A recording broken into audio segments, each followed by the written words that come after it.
BNP chairperson Begum Khaleda জিয়ার অবস্থা অত্যন্ত সংকটপূর্ণ, যে কারণে দলের ভারপ্রাপ্ত চেয়ারম্যান তারেক রহমান দ্রুত দেশে ফেরার প্রস্তুতি নিচ্ছেন বলে জানিয়েছেন খালেদা জিয়ার উপদেষ্টা আমানুল্লাহ আমান।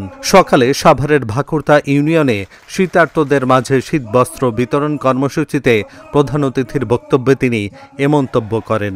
এ সময় জাহিদুল হক ও আনোয়ারা বেগম ফাউন্ডেশনের উদ্যোগে প্রায় ৫,০০০ মানুষের মাঝে শীতবস্ত্র বিতরণ করা হয়।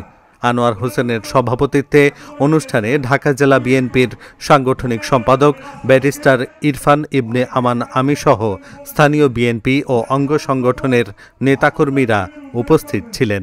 আজকে দেশবাসী মসজিদে, মন্দিরে, বিভিন্ন উপাসনালয়ে দোয়া করছে, প্রার্থনা করছে যে দেশটি বেগম খালেদা জিয়া যাতে সুস্থ হয়ে দ্রুত আমাদের মাঝে ফিরে আসেন। আজকে আপনাদের মাধ্যমে আমি দেশবাসীর কাছে দোয়া চাচ্ছি যেন দেশটি বেগম খালেদা জিয়া সুস্থ হয়ে দ্রুত আমাদের মাঝে ফিরে আসতে পারেন।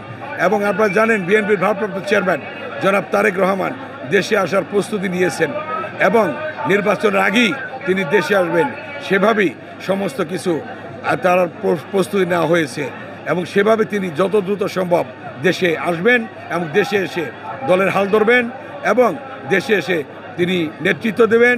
আগামী নির্বাচনে তিনি নিজে প্রচার অভিযানে নামবেন এবং তিনি সারা দেশের বিভিন্ন নির্বাচনী এলাকায় তিনি যাবেন এবং তার নেতৃত্বে নির্বাচনী প্রচারণা শুরু হবে ইনশাআল্লাহ।